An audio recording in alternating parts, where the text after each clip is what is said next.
Welcome to Street Smart Business Leaders powered by Clout. I'm Michon Ellis, CEO of Clout, a national public relations and marketing communications firm headquartered in Chicago.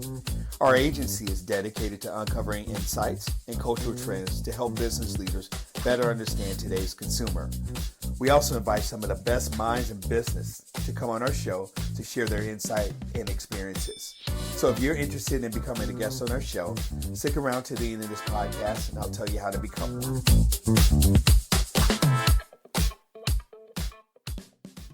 Welcome to another episode of Street Smart Business Leaders powered by Clout.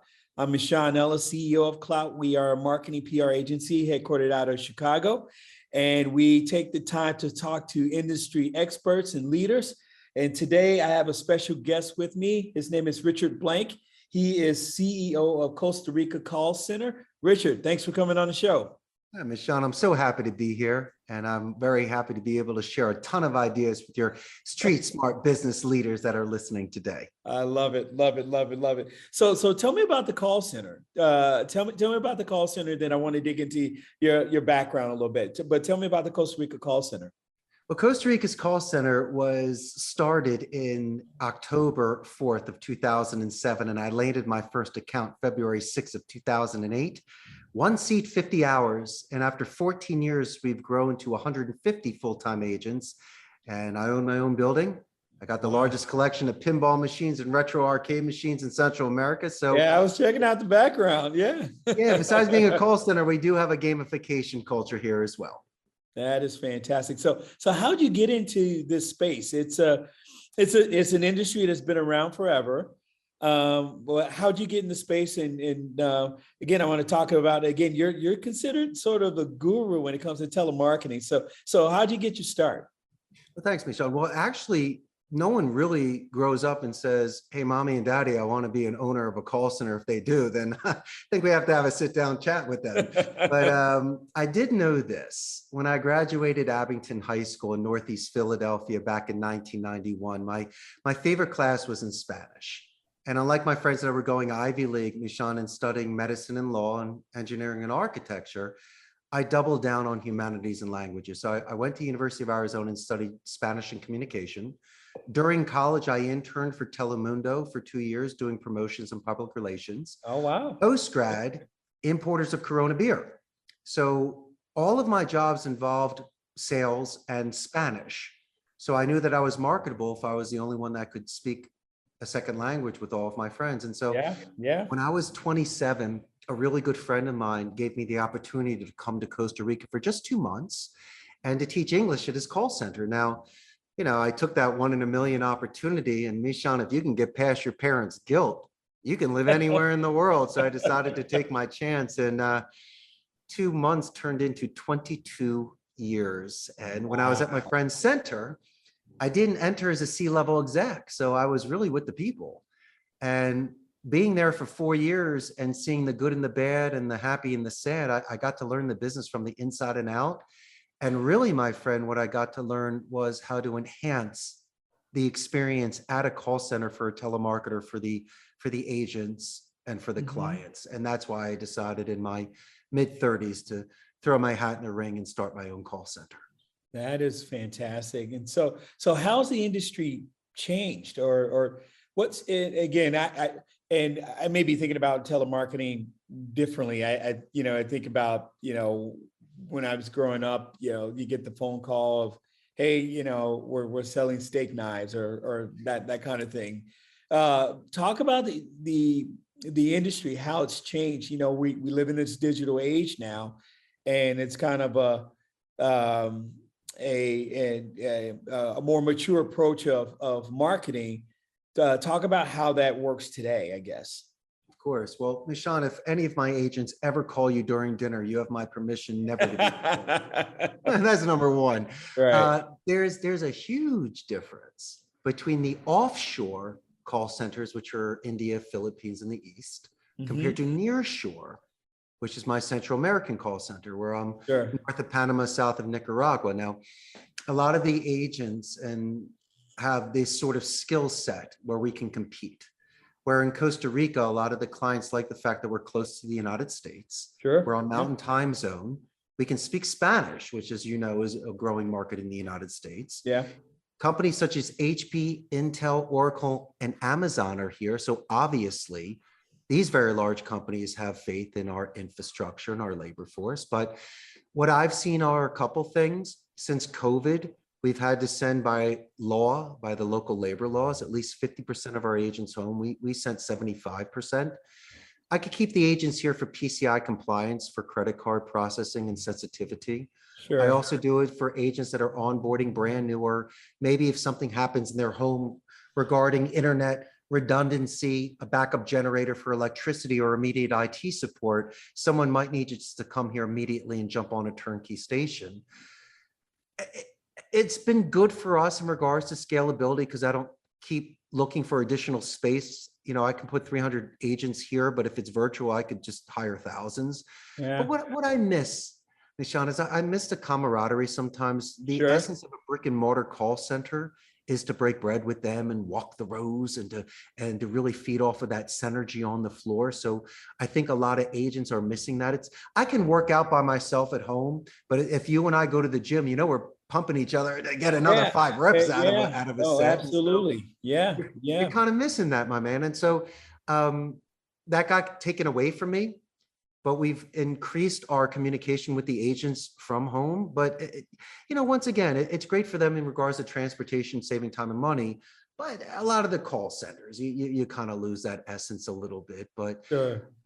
But there are a lot of people, Michon, that earn a living through customer support. It just doesn't have to be the boiler room, Glengarry, Wolf of Wall Street Right. that you see. Right. There's a lot of friends of ours that earn a living through customer support, or if they don't even work in a call center, they might have to make outbound prospecting calls, or calls may come in. So once again, it's not like what you see in the movies. That's just a very rare vertical and a Sure. certain sort of assertiveness that may or may not be the right profile of the agent for the campaign. But no, for the most part, my friend, the campaigns we have here don't compromise ethics, values, or mores, and the agents are very happy with it and can fulfill the client's needs. And so what's next in your space, or what's next for the company? Any evolutions or any additions to the business? What do you see next for your company? Well, not just for my company, because I try to really give this service, but don't tell me that you've tried to contact other companies and all you get is omni-channel non-voice support where you have to Oh fill out my a form, God. Oh you my chat. God. Yeah. Look how frustrated you are there. Yeah. And then how about when you call into a company and you have to go through an IVR or just put in your information prior to speaking with someone? Don't you usually just press 0 and say, help, I'd like to. Every time, operator. Every time. And so Help. I try to suggest to my clients that would like to either save money, streamline, or do things non-voice that no, sir, because there's things that you and I, Michon, are eliminating. Every time you speak to a client, okay, there's a very good chance of retention. So they're not going to leave you. You could Yeah. upsell them. You might get a referral. Or Yeah. worst case scenario, they're leaving you or the competition got their business, maybe through an exit interview. They'll take the time to tell you areas of improvement or why the competition was superior. And so there are certain things that you could fill out a form prior to a phone call to save time. But if that is your only sort of communication with a client, I personally believe, Michon, that you're reducing any sort of quality and relationship that you're building with your clientele base. I could not agree more. There's nothing better than getting a live person on the phone. And you're right, liken it to my business. It's always better when I can be in the room with the client, you know, and we can talk directly and have an interaction versus trying to communicate through email. That's true. And you're also missing the best part of a call center is a positive escalation. Because if I do a great job on the phone and someone asks to speak to a supervisor, usually you're like, oh, what did we do? Oh, no. I want to tell Richard how great Michon was on this call. And so these are the sort of things people can make money off of, gifts, promotions. But you were mentioning it. This is the sort of rapport building and Mhm. experiences that you can get with someone where there's not misinterpretations. And I don't know, Michon, you seem like the kind of individual that really likes to bond with your clients and to take that extra 5 minutes to talk about an anniversary or somebody's education or where they were from. And so you put the checkbook away for a minute and you loosen your tie and you have real conversations with people. And I'm almost more than confident on that's why your business is growing, because people realize that they're getting a friend, not just a partner to work with them. And maybe that's old school. Maybe that's the way that you and I were raised. But what I like to do with people, once again, is to ask a lot of follow-up questions and not just run through a script or just, to qualify you. I like to find out a little bit more about you. How are you doing with talent? So there's this, we're all in our own ways looking for talent, trying to retain talent. What are you doing that's special that helps with your retention? It's a wonderful question. Multiple areas. Most of my attrition is natural. I was mentioning about Amazon, so I will lose somebody because of a scheduling conflict for their university closer to their home, or their boyfriend or girlfriend works there. And that's cool. No one's ever going to say that they quit because you and I treated them poorly or didn't pay them. That's number one. Number two, in order to bring people in here and scale, a lot of the times I could bring in a hotshot that's got the experience, but they might be coming in with bad habits and they might be a jumper. So I prefer to have somebody that comes in here sometimes without call center experience. I can easily teach them the phone system and the CRM. They're coming in where I can mold them. And don't kid yourself, somebody that learns a second language, that's 10 times harder than any account that I'm going to put them on. So they've already walking into my call center with structure, discipline, and some high cognitive skills. And I put that into perspective real fast in regards to fear, that this is something that pays more than most vocations. If you're very good on the phone, you can earn more than a lawyer and a doctor in Costa Rica. And I promise them, they have my commitment to ensure that I give them all of their resources, from the rebuttals to the script to any sort of training that they need, so they are not unprepared when they're making the calls with the clients. And finally, what I do is I do have a gamification culture here. So I have created an environment of not only pinball and retro arcade machines, but it's a neutral environment, Michon, where somebody can meet somebody from another department that they might have never met before. They can let off steam. They can recharge their batteries. They can hang out with me as their boss and I have a love good time. And it. I've even seen people fall in love by the air hockey machine. So this is a wonderful place where people can make friends. And this, the secret to any sort of business, if you have a friend there and a support system, the chances are you're going to stay there because you feel like you Absolutely. belong. Absolutely. So when are you coming stateside? When are you going to open a call center in the States, or you're happy with what you're doing down in Costa Rica?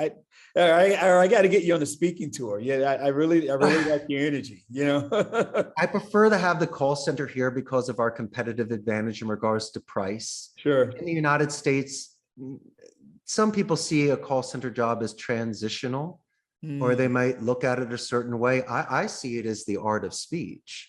Really, it just depends on what campaign you're on. If there is something that you feel like you're compromising your ethics, then you shouldn't be making those phone calls. But sure. if you're working for a company where the list is good, people are receptive, they're qualified, and they love speaking with you, I think it'd be a very fulfilling job.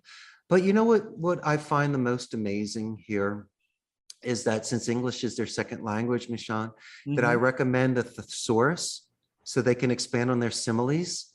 So it's just really about a vocabulary development. I'll give you a great example. So we're on the phone with somebody, right? And instead of saying, how may I help you? That could create ego defense or a rabbit hole. Minor, major, I don't know. I prefer to replace that word by using assist, guide, or lend a hand. I mean, just that Mm. simple change in the word can change the tone, change the pace. You're not backstepping, you're not fixing. And so just by increasing their vocabulary to a more strategic and diplomatic level, I've seen less talk times, higher conversions, right? And also they're getting much better scores in our quality assurance, quality control department, because not only do we gauge them on typical KPIs, Michon, which are key Mhm. performance indicators, I grade you on qualifying you, but you and I would be grading them on the special sauce, on the soft skills, on Yeah. how many times I use a pronoun to keep your attention, name drop, use a rebuttal, Yeah. clarify things with you, and use positive escalations in case I have been transferred to you to mention the individual assisting me prior to the transferred call gets a verbal and a written escalation. And so these are the sort of things, my friend, that will separate us from Yeah. the other people that are prospecting these companies. I was excited to talk to you because at the root of what I like about the call center model is it's a classic communications. That communication skill set Yeah. that you have to have, and you're touching on a little bit, and that is, it's not even about being persuasive. It's about learning to read the voice tone. And to your point, using the right words to make that person feel engaged in the right way. And it's this art of communication that I think maybe most don't appreciate, about having to pick up that phone and really start a relationship with someone and speak to someone, and again develop a relationship out of that, I guess. To me, it's actually quite simple. What Mhm. I see after a while, Michon, is that some people become plastic. They're a print. They're not a painting. They're too well rehearsed. They're too commercialized. They just go through the numbers and they'll get their numbers. They'll get their conversions. They'll just never be Sure. an ace. I believe that somebody needs to be raw, okay, and they still need to have the essence of what got them into this in the first place.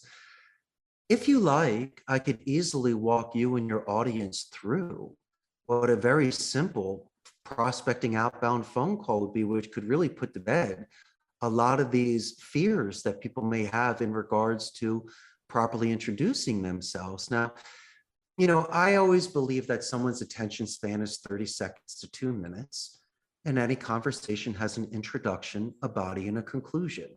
If you can't land the intro, you don't even have a body and a conclusion. So that Fair. doesn't even Yeah. exist yet.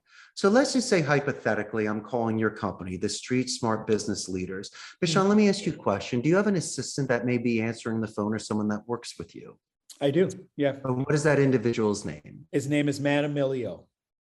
Manamilio. Matt. Okay. Yep. Matt Emilio. Yep. Matt Emilio, right.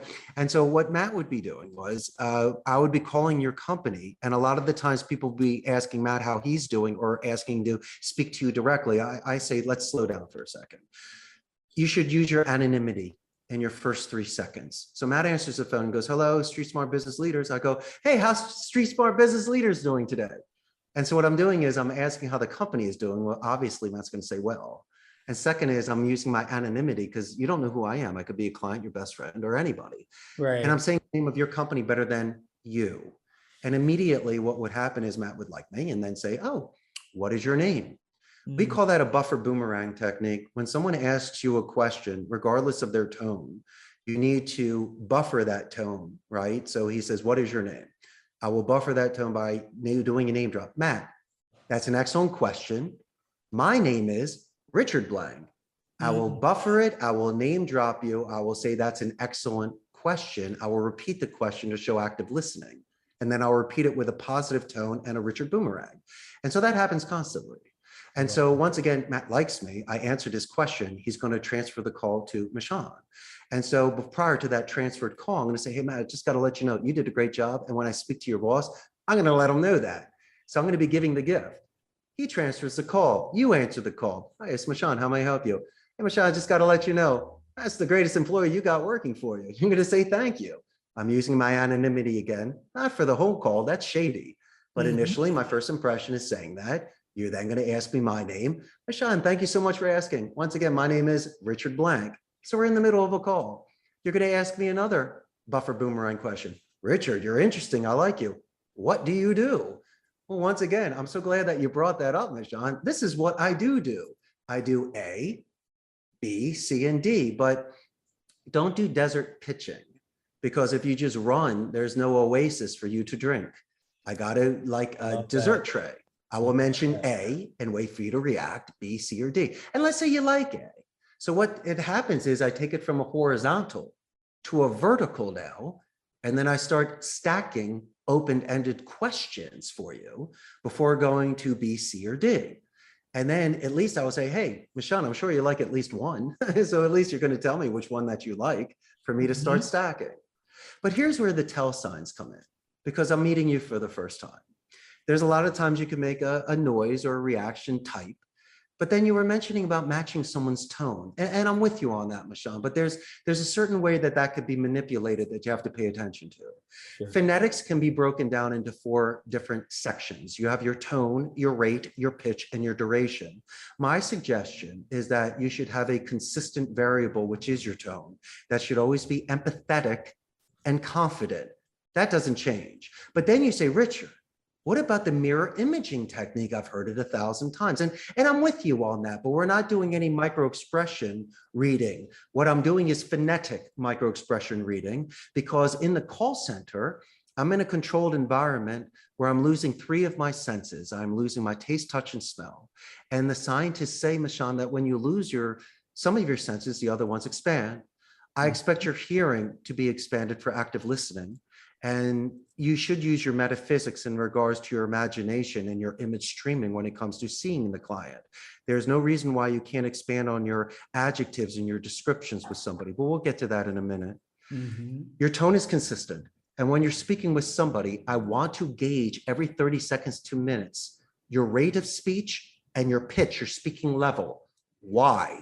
Because if you do a spike or a dip, Michon, that is the time that usually I will ask you a tie down or a pin down question. If it makes sense or sounds good, right? These are checkpoints to move it forward. But then again, this could still be manipulated. So that's why I believe besides your tone, rate, and pitch, your real tell sign, my friend, is the answering speed. It's actually silence. And so subconsciously, people have a very difficult time to controlling their answering speed. So that should be something for you to be able to gauge to see if that is consistent. So now we get to the conclusion of the call. And I would say to you, since you still have me on the phone today, Michon, do you have any further questions? You told me you liked A. What about B, C, or D? Oh, I like D. Wonderful. I will start stacking that again. And then I will review any sort of information you have with military alphabet. Why? Sure, you know someone that served, or you might have served. And of course, we're proud of that. And instead of ending a call quickly, now we're on the phone for the next 5 minutes talking about the military and Memorial Day weekend and how amazing the United States military is.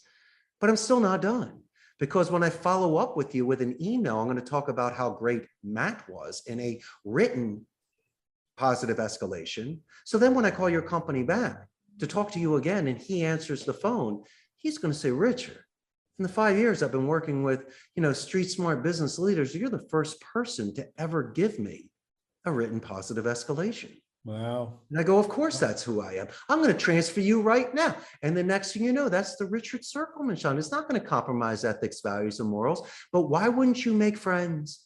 Why won't you give the gift of that escalation to you about the amazing people that are working with you? I'm not being slick. I'm not being clever. I'm using common sense and being polite in the way that you and I were raised by our grandparents and parents. And so I think if people have this sort of structure, instead of making 100 phone calls a day, make 89. Spend another couple minutes on the call talking to someone. And let me share one last thing, because I know I'm doing a lot of my secret sauce. No, you're fine. You know that if people are working from home, and there could be a dog in the background, right, barking. And so my suggestion is to use the Me Too technique. You and I both love dogs. I'd say, hey, Michon, I love dogs. You're like, yeah, my dog. What's your dog's name? Because it's barking. And you're going to go, it's Fluffy. Fluffy sounds great. So obviously you get the hint, you put Fluffy outside, you come back to the call. Instead of me continuing my pitching, I'm going to anchor you. What do you mean? For the next couple of minutes, you and I are going to talk about your dog. And that's usually when you say to me, excuse me, what is your name again? I'm so glad that you asked. Not a problem to remind you, Michon. Once again, my name is Richard Blank. And that's when you start name dropping me for the rest of the call. And so these are the sort of soft skills that your audience can use in order to increase their business, not compromise ethics, and they're going to love you to death. Richard Blank. Wow. Thank you so much for that's again, I think you could teach a master class. When you're ready, we'll do your PR for you. So this has been Absolutely. a great conversation. Thank you so much for coming on the show. Richard Blank, Costa Rica's call center. Again, thank you for dropping some pearls. I mean, the audience is really going to enjoy this and take a lot away from it. So thank you for your I time. got my best today. You brought it out of me. And we're good. Thank you so much. I really enjoyed this. Do you ever get stateside? If you're in Chicago, I'd love to buy you a drink and catch Oh, up. yeah. My best really clients out.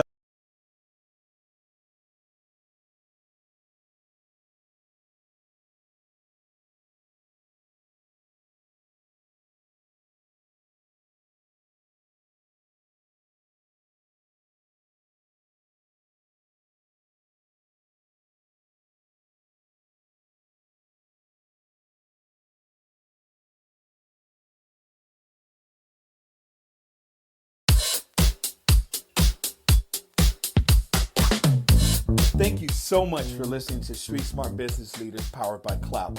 Now, if you know someone who'll be a great guest for the show, please send them my way or have them go to cloutllc.com/podcast/apply and we'll take a look. If you got something great out of today's show, please let me know what you thought. Also, share it on social media and be sure to subscribe to the podcast itself. And again, the whole goal behind the podcast is to share experiences and insights so we can all develop and grow. So until next time, make every day your masterpiece. Take care.